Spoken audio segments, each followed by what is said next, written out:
Jeff here from Ecom Geeks. Today we're going to be reviewing Golden Birch Boutique. So right off the top, we've got a great call to action in order to try and encourage our customers to sign up to a newsletter, which is great. That encourages a lot of customers to actually get involved with things. It's good that you have a favicon at the top here. It looks like it is your logo that you use on the top, which is perfect. Scrolling to the bottom, you can get rid of this powered by Shopify at the bottom of your website. That'll make it look a lot more professional and a lot more yours. Since we're at the bottom of the website, let's take a look at your footer. So this looks great in that you have your customer care here. However, this middle column here, that's just simply what you have at the top. That's your categories that you have going on here.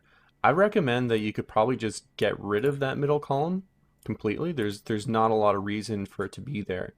What I would recommend is taking what you have in customer care and breaking it up into two separate columns.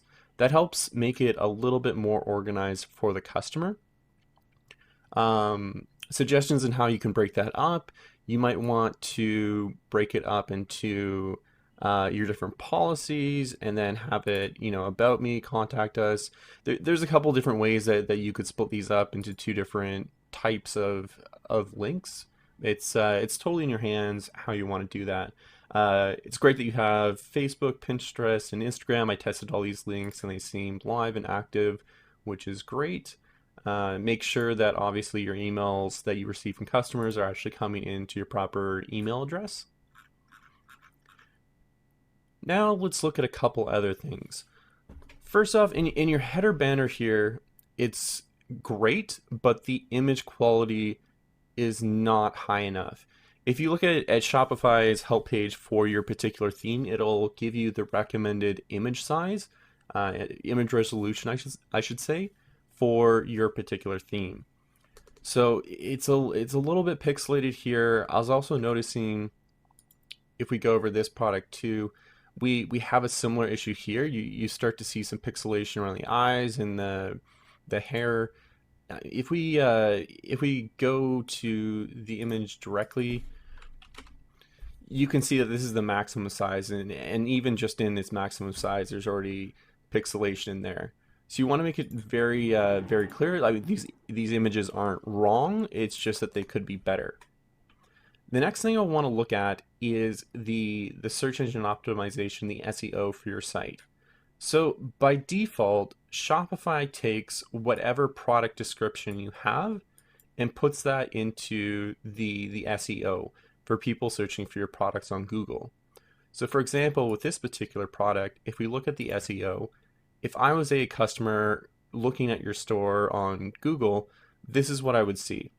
And you see that I've got the start here going on, and it kind of trails off after that. And that's because it's past 100 characters, which you typically want to limit your SEO, your description for your products down to 100 characters. So you can either do this one of two ways. You can either go in for every one of your products and make sure that it is concise and it is specific to your product, includes a lot of keywords that Google can pick up on, as well as keywords that tailor themselves specifically to your target audience. So you might want to look into that. So like I said, you can edit this directly in your products without changing the product descriptions. Or if you're making new products, you can change the description so that it has those, keywords right at the start that will help define your product. If we go to the meta description for your overall store, same sort of thing. This is what I would see when looking it up on Google. I would recommend you put way more in here. I mean, you've got 100 characters to work with. You want to put in a lot of keywords. So the only thing that we have right now is women's apparel. You might want to tailor that more down to your target audience, add a number of other keywords while still making it so that both from an SEO side as well as a human side that this would actually make sense. Going back into your homepage, I would recommend splitting up this list into a couple different sections. So I would suggest having new arrivals, clothing, where you put the top four in a drop down under that. Then I would put another one for accessories and another one for gifts. And under gifts, I would put both your gifts as well as the One Hope wine and gifts. You might want to change the name of gifts so that it's more specific. So uh, that's your call. Just have it differentiated from the One Hope wine and gifts. For your overall homepage, I think it's great. It's very concise. You've got some great images here. It's very direct to the point, and you're trying to get customers to go directly into that. So I like how concise it is. So in that aspect, things look really great. So there you go. That's my review of Golden Birch Boutique. I hope that helps. Before you go, don't forget to head over to our website to claim this week's freebie. While you're there, feel free to submit a question or a link to your store for us to review. Your question or site could be featured next. Don't forget to like and subscribe. See you next week.